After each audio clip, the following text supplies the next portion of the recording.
so blessed to be able to rub shoulders with you. This is gonna sound narcissistic, it is not. I'm humbled by the fact that this started 13 years ago because I wanted to give back to the community, because this is where I was raised. Every day for me is a blessing. But this, I'm telling you, what we're doing here, it is such a blessing to work with people that love community and want to help businesses and grow and such. And the type of people that you are, I plan to do this till I drop dead, because every day's a vacation. It's not work for me. I get tired, but it's not. Anyway, enough said. I'm just saying you can have that same experience because you get into part of business what you put into it. And there's a lot to put in right now. Thank you.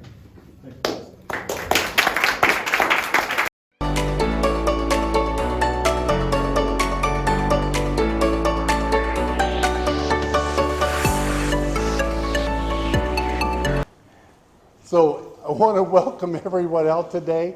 I was just making a comment on, to be a business owner, you got to think on your feet. So when things go wrong, you got to flex with it. You come up with solutions. Otherwise, you're out of business. Today is such a day. This is how it goes. I'm very pleased today. We'll just get right to it. A friend of mine, Ron Nilson, I met when he replaced me on the board with the Boys and Girls Club. And then over the years, we've met, got to know each other better. So I've asked him, because I'm not sure of your status. Do you have any interest in Ground Force or sold completely? I still own all the property, so. Oh, yeah. You're a landlord. I'm a landlord. Ooh, that's good. Yeah. So he'll bring you up to speed on that. The reason I like Ron is he's a man that gets things done.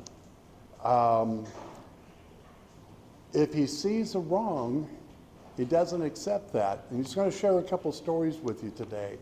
One about when he almost lost his business, not through his fault, but apparently during the recession, that type of business, and he'll explain, does better, but during, he explained this once, it kind of confused me, but when the economy is strong, sometimes his industry doesn't do as well. But what he did to save his business, I wanted shared today because it's going to be indicative of what many of us are going to be faced with over the next year. And the fact that what he did, that courage that he did, and take charge it came out beautiful. Just amazes me every time.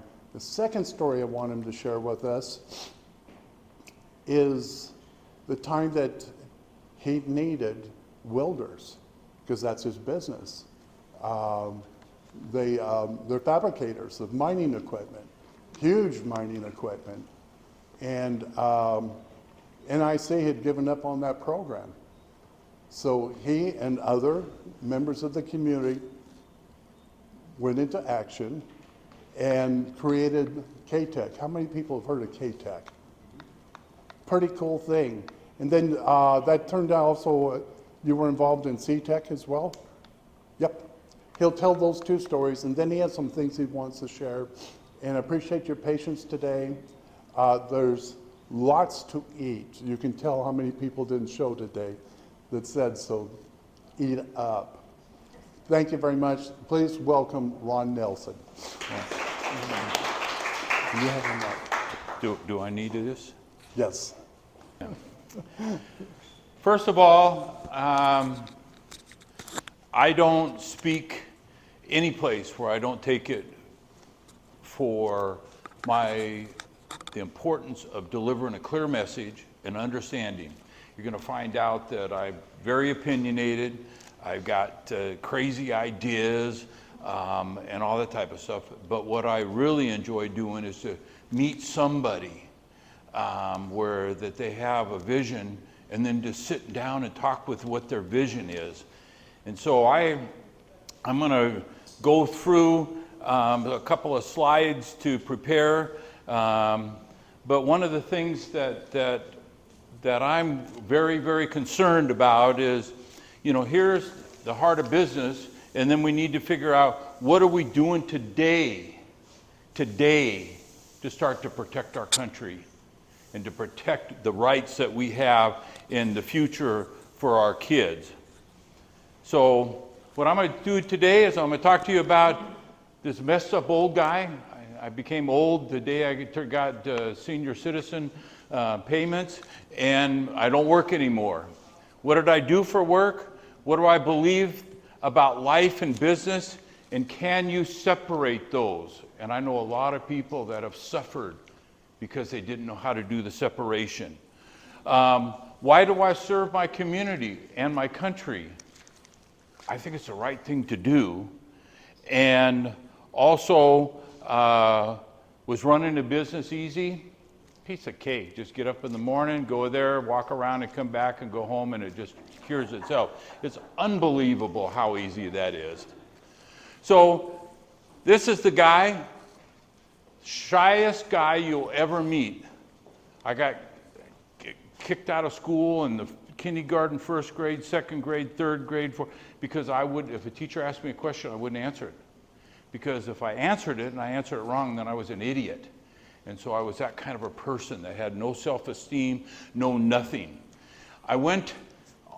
After I graduated from school, all I can remember is when the time came for graduation, my counselor came up to me and said, "Ron, you ain't going to graduate." I says, "I didn't think so." And he goes, "Well, you don't seem to be upset about it." I said, "I don't give a shit." And he goes, "Ron, here's the deal. I got 2 tests for you. If you get a passing grade on either one of those, I will graduate you." So I said, "Okay." So I went and did what I was doing, go out, smoke some pot in the parking lot, and the next day came in and took the test. And the next day he called me into the office, and the person said, "Hey, the counselor was talking to you." I said, "Oh, okay." He's going to kick me out of school. So I walked in, he says, "Ron, I don't think you're smart enough to cheat. But I got to tell you, you had the highest test score in mathematics of anybody in the school." And he said, "Ron, what would happen?" So I don't know, it just comes natural for me. He ended up graduating. My mother cried. She just knew I wasn't going to make it. And so I went through this great situation where, what am I going to do?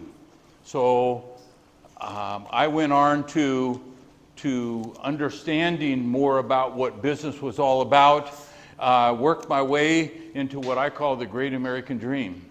I started at the bottom. They put me in an caustic acid tank, which is about the size of this right here, about 8 feet of caustic fluid, and they dropped diesel engine components inside of it. My job was to crawl inside of it and to drain the material down, shovel the sludge, do all that type of stuff.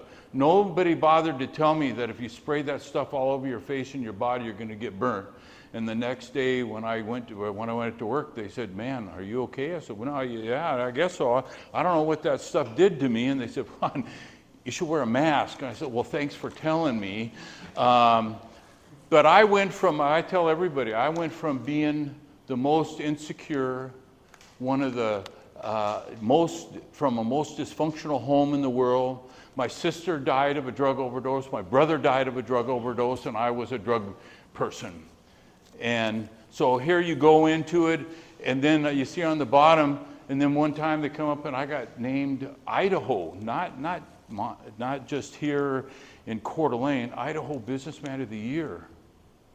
And they came and they said, "We'd like to give you this." And I said, "For what?" "Ron, you did this and this and this, and we appreciate what you do." And I sold my company about 2 years ago, didn't want to sell it, but I was at that age where I'm at pushing 72. And for me, I'm healthy as a horse and I like to do stuff, but I think it was the time. I don't want to be on a deathbed trying to figure out how to take care of my 150 employees that are here, the ones that are in Uzbekistan and these different parts of the world. This is where I travel. I've been to 87 countries that I sell to, and we have 103 that I've been to. So every single one of these places that has a designation here was a place that they had a mining operation of some kind, and we participated in that. I always tell people, say, well, Ron, tell me your life story. I said, shoot, I'm going to make a graft. Start here.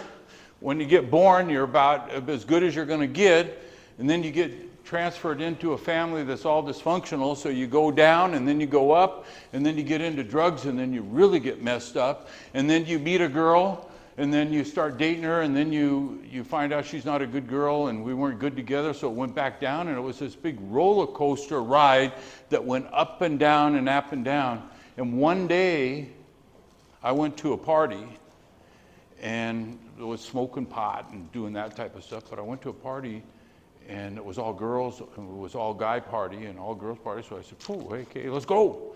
There's all girls and all guys, we just do this, and we'll all have a good time." And I met a girl that I never met before in my life that loved God, loved respect, had two parents that loved each other and 3 brothers and sisters, and she was the nicest person I ever met before.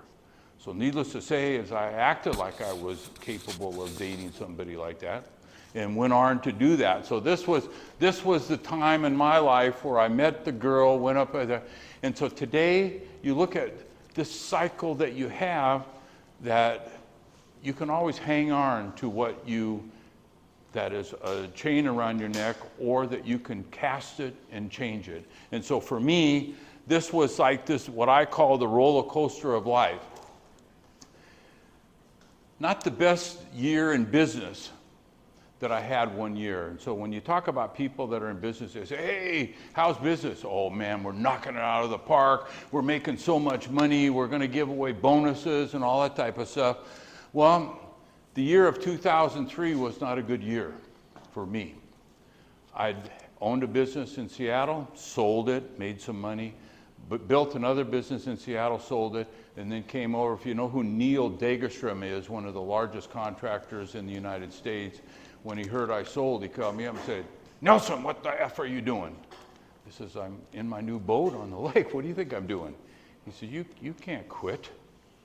And I said, "Well, I can't, I won't, but yeah, I'm going to take some time off." He said, "No, I want to sell you my company."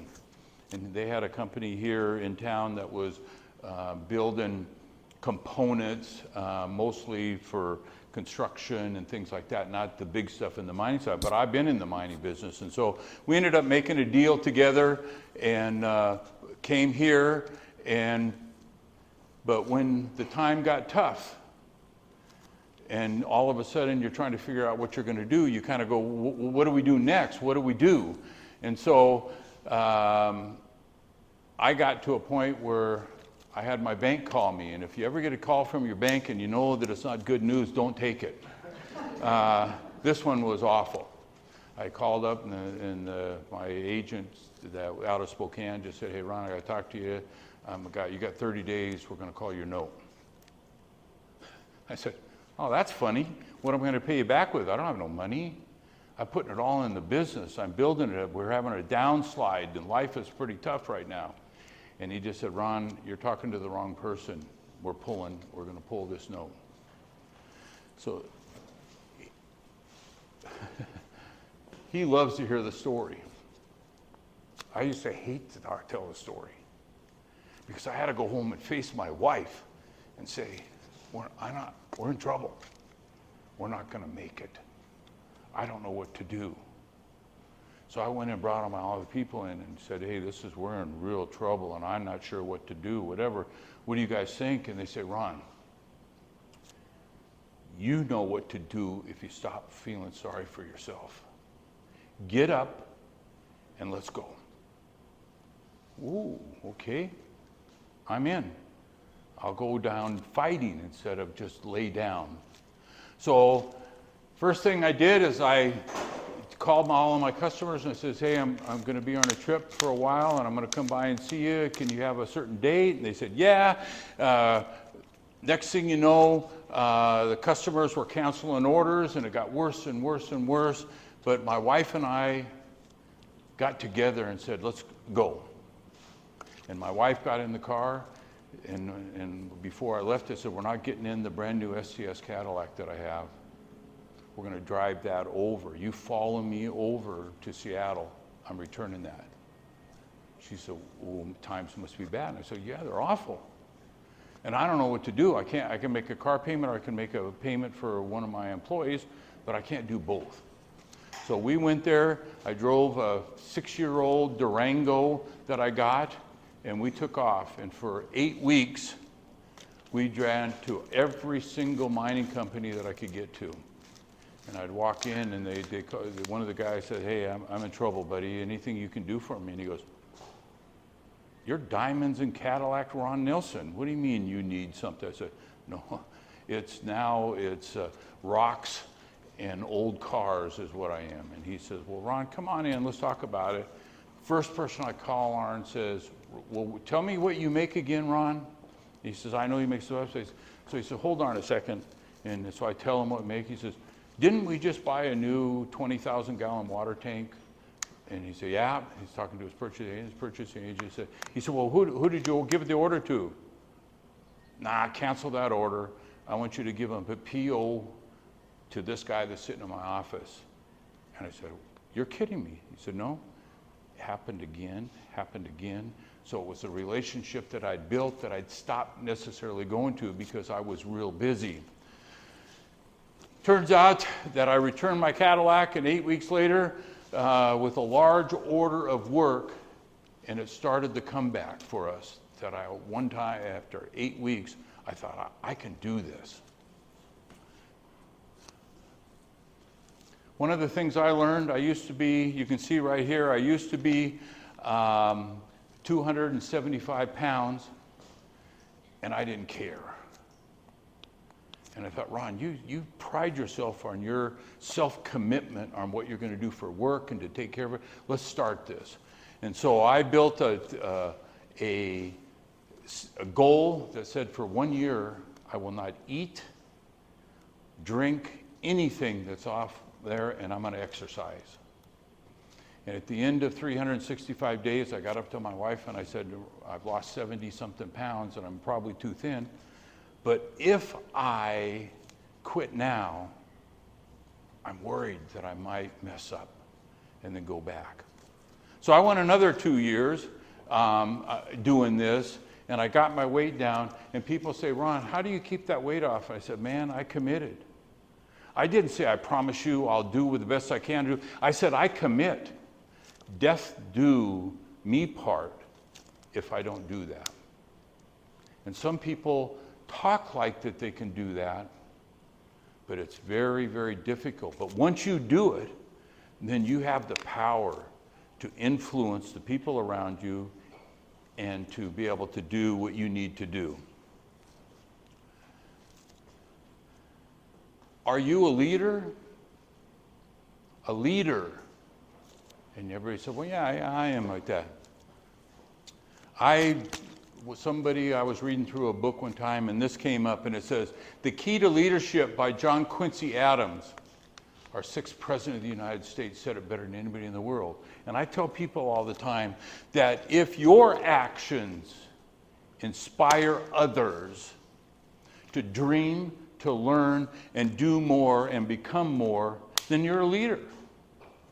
So I tell people all the time is, man, don't complicate this issue.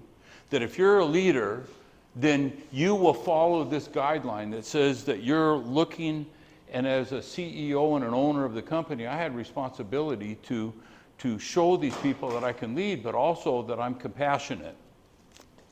One of the world's greatest lies.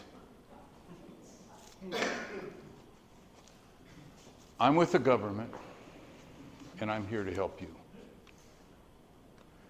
And I think about this all the time. As I look about what's going on in our education system today, I don't want to get political, but our education system is failing our kids. Our education system is not doing what we need to do. And everybody keeps hearing the story is the United States is the greatest country in the world with the best education system in the world. That's BS. Every day we lose ground. Every day we lose ground. And we get into a situation where the future of our country is reliant on us teaching our kids what our grandparents, our parents, and what we've been through. The values that we teach us in the homes are being challenged by our government. Whoa, whoa, whoa. Stay out of my house. These are my kids. I don't want this to happen. When we lead and stand up as a great nation, when are we going to stand up and do this, and how are we going to get this all back? I say that because I'm worried, sick. I'm 72 years old, and I don't have the confidence that this country this is not the greatest country in the world, according to the rest of the world. We're in a vacuum of the belief that they keep putting on that. So if we want to be the leaders in manufacturing, but more importantly, the leader in having people have freedom and be able to have a job, to come from being in the bottom of a hot tank to being the president of the company. You can't do that in China. You can't do that in India. You can't do that. But slowly but surely, we will not be able to do that anymore. Talk about some of the things that this community needed, that we needed to do, he told you that he was on the committee for the Boys and Girls Club. Today we have 2,500 kids in 2 facilities. And you know what the problem is? We need more. How do you look at a kid that's broken and messed up and have him go home to an empty house and say, my kid's going to be really good at what he's doing? He can't. He doesn't have that. But the Boys and Girls Club is a gift to our community. And so what we did is we built one in Post Falls. Now we added on to the one in Post Falls. We built the one in Coeur d'Alene, and they get their snacks every day. What do you give them snacks for? Because half of those kids will not eat when they get home. They get their homework done. A lot of parents, single parents, parents that are out of touch with what's going on, and the kid doesn't engage in there, they don't get their homework done, so they keep falling behind. You look at what the concerns are, is these kids are scared. I said to one of the kids that was in there, I said, hey, what are you doing at the Boys and Girls Club? He says, I love it here. So I asked if I can stay late and clean, and I said, why is that? He said, because my mom and dad don't come home. And I don't want to go home to a dark house where there's people walking around in my yard. How do we as a country allow this to happen? It's a sad state. But these kids that are here feel loved, they feel safe, and their lives will be changed forever after. And how did that happen? The people in this room stepped up when we said, we're going to do this. We're going to build a state-of-the-art there. The government ain't going to build it. Our cities aren't going to build it. We will build it. And I went with Dwayne Hagedon. I said, Dwayne, here's your chance to leave a legacy. You help me. Help our community by raising money. He said, well, Ron, what do you think that's going to cost or whatever? And I said, that's big money. He said, well, we'll raise some money. And I said, you got it. And I says, I'll do it. And he said, you do it in my front yard. He says, the record that we've ever had of raising money out there is $300,000 for some dogs. And I looked at him, I said, Dwayne, if they can raise $300,000 for some dogs, think about how much we can raise for the kids. And he said, never happened before. I said, stay out of my way, I'll take care of this. We raised $1 million for the first Boys and Girls Club, and the next $1 million, and when the time came, I said, hey, Dwayne, we got to build another one. What you guys did has built this facility, and there are all these kids want to hang out there. We got to build another one, but this one we're going to build it right by where your tower is downtown, because Coeur d'Alene needs one as bad as we do, as we did. And he said, okay, Ron. Next thing you know, he calls me up and he says, okay, how much is that going to cost, Ron? I said, $3 million. He goes, I'm going to give you $2 million. $2 million. We only have to raise another 100,000 or another $1 million. He says, no, I'll match that. But I want to get it done now because I don't have a long time to live. So when you look at what these people that are engaged in our community, what they need to do, and then you look at the K-Tech model. This is interesting. If you don't understand this, we started this thing about 10 years ago. Not a single one of those instructors are educators. You say, well, how can that be? An educator educates kids, which is awesome, but they don't know about welding, they don't know about machining, they don't know about diesel tech. So why would we bring in a teacher to try to teach them about what they do? So we right now, today, we started this facility, and we started out with 310, and the education system took offense to us that we were trying to take kids from there. But if you look right down here, that there's something in the neighborhood of 38%, I can't remember the exact number, 38% of the kids that came to our first year at the campus had dropped out of school. By the end of that next 2 years, every one of those kids graduated. And if you look at our graduation rates today and the way that we count them and all that type of stuff, we're failing our kids again. So today we've raised all the money, built world-class facilities, and that we have a community that is all in on what we're doing. All of the businesses right now, we're one of the few places in the United States right now that has an abundance of skilled workers. In the last 9 years, our graduation rate is 100%. Not for the first year, second year, third year, collectively. Because when a kid gets off the rails, we bring him in and have a conversation with him. Like you would when a kid's lost or dysfunctional. Let's show them the way. So 100% graduation rate, placement rate. How do you measure placement rate? When you walk into me and say, son, I'm going to give you a chance. I see you got your industry certification. I don't care about your past and what you're doing. You certify one of top in the class. I want to hire you. You kind of start falling back. Like, you're kidding me. You're going to give me a job? Oh, I'm going to give you a good job. I'm going to give you the chance to have everything that everybody around you has, which is a good paying job, and have some self-esteem. Last year, 5.72, I'm sorry.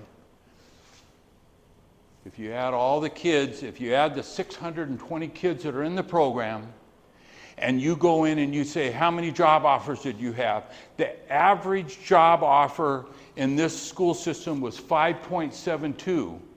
You know what it means to a kid that has a low self-esteem, that doesn't think he's worthwhile, his parents are all messed up, they've got drug problems and all that type of, what do they feel when somebody says, I want you? I heard you're a good worker. Unbelievable, the outpack. And when you walk in there, I was there one time I was on the board at NIC for 4 years. Man, was that a battle. But I stayed on that board, and I just said, hey, I'm going to fight for what I believe is right for the future of our generation. So let's don't have a big argument about all the stuff that we're talking about. But when I was there, we started talking about where we're going to move. They were trying for like 20 years to build expansion on their campus there. And I said, hey, I'm in. You're kidding me. I said, yeah, but we're going to build it alongside K-Tech. We're not putting these kids aren't going to go all the way out there. They want to come down here, be by the lake and doing the. I said, these are technical jobs. They don't need to be at the lake. They need to be in the classroom and welding and machining and diesel and all that type of stuff. I fought him, and then I got to a point with him. I just said, hey, yeah, Mr. Nilson, what would you like? I said, I want to talk to the video right now, because there's nobody in this room that believes what I believe, which is that we have to do something to get these kids engaged in a job and not force them to go on to college.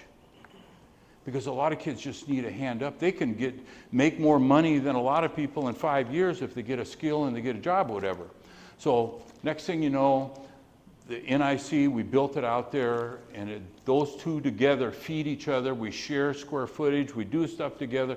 Unbelievable. And the kids that are out there are unbelievable. But the manager of the I don't know if you know, can't remember her name right now. Was on the board. The police. She was the captain of the police department. Christy Wood. So Christy Woods came, and I say, hey, Christy, I says, I'll tell you what. Here's the deal. You come and see what we're doing at K-Tech. You ask me any question that you want, and after you're done it, you think that NIC has a better education system than what we have today and what we think we should build over there, I'll accept that.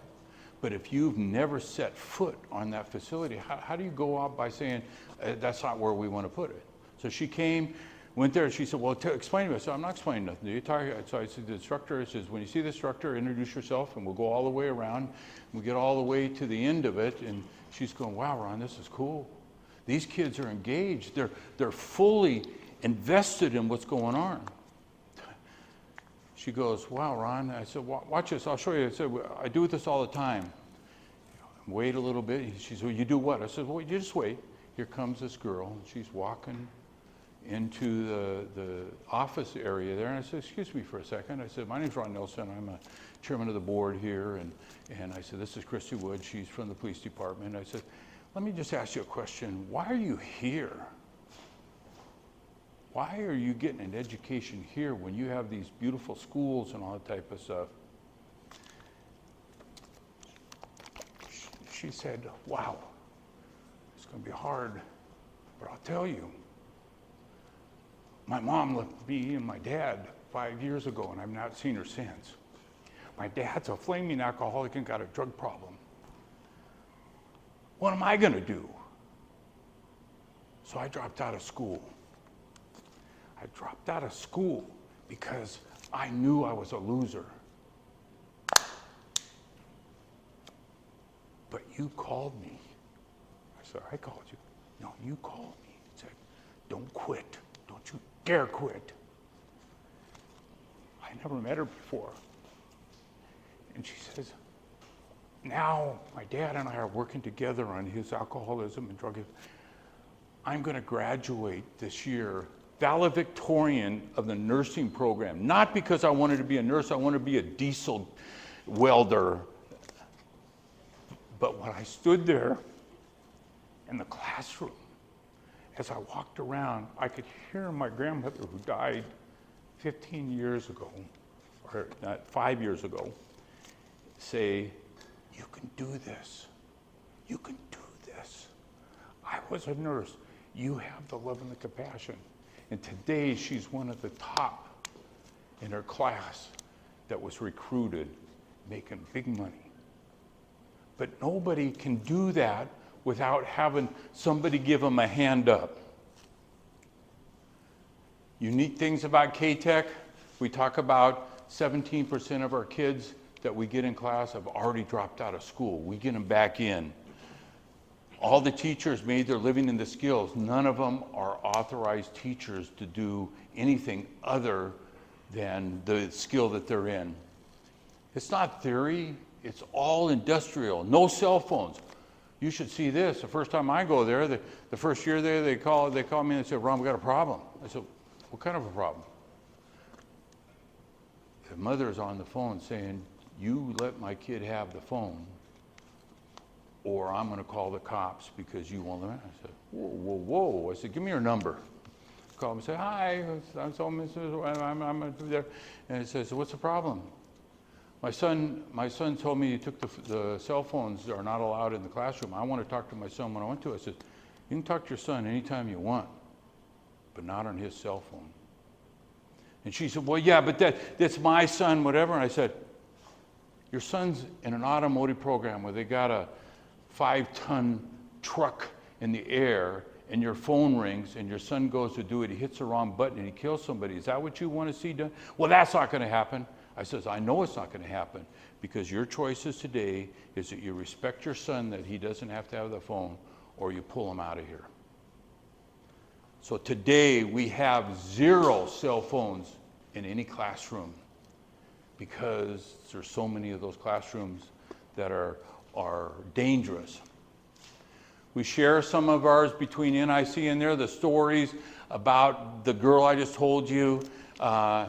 We encourage our students to go out and share their experience on there. But one of the things that we know is when they go to work, they're work ready, and we get messages from all of these people. So why do you do this, my journey? Because I was that kid that I had a mom that was an angel, but my severely retarded sister was full-time work for her. And the rest of my brother and sister and I, we went wild and crazy on them. The journey to what I called a success or whatever was first just to accept myself. It took a long time. And then started working on some financial success. And as I matured and maybe got a little older, I found that financial success didn't guarantee me any happiness. So my summary of takeaways is that we need to build a coalition of people that all are like-minded like us. We can't let an individual group dictate what this community is going to look like and what we need to do. We need to be able to have buy-in from the whole team. We need to have a commit. And every day, if it's hard for you to remember that, put it on your mirror. That's what I did every day. Every day I got my felt pen, put my weight down, weight on the ground, and I'd get off of it again. I said, you've got to be kidding me. I want to just get 1 more pound. I couldn't do it. Your mission and action should inspire others. People should look at you and say, you care about what's going on in this world.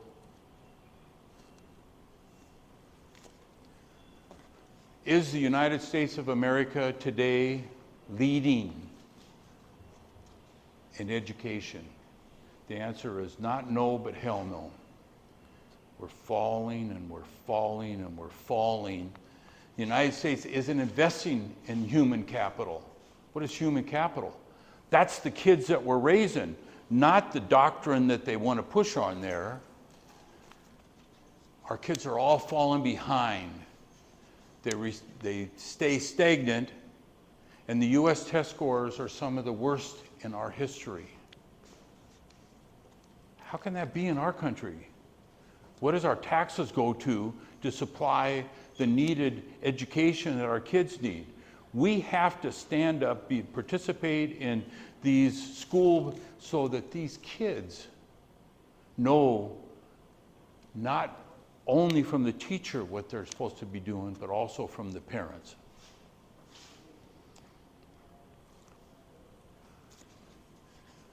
Somebody asked me, I can't remember who it was, maybe it was you, they asked me about Americans are they hopeful for the next 30 years? This is the answer. Americans are narrowly hopeful. What the heck is that? I read it in the paper and I made a copy of it. I said, that don't even make sense. It's disguised to the point where it just says about the future of the United States over the next 30 years, but more pessimistic when focus turns to specific issues, including the country's place in the world, the cost of health care, and the strength of our economy. What are we hearing today? We're losing in the world market. We don't have the best health care in the country, and we don't have the strongest economy. We're teetering between that. But yet, our government doesn't encourage us to get in and participate on trying to change that. And I'm very, very concerned about that. Somebody asked me about working from home. I can't remember who it was, somebody that I talked to said, what do you think about working from home? I said, I think that's pretty cool. But 95% of the people are not in a position to do that. But they think they should because they don't even know what the difference is between there. So they say, well, yeah, but I don't have to take a commute, and I can go on there, and the downsides of working at home are ranging distractions and blah, blah, blah. You can make that decision, but don't do it just because it sounds like it's something that you want to do. They say that these video things are to take these poor people that are standing there for 2 hours in a classroom because they didn't bring any of them in, and they bring them in there, they're falling asleep, they get bored, and all that type of stuff.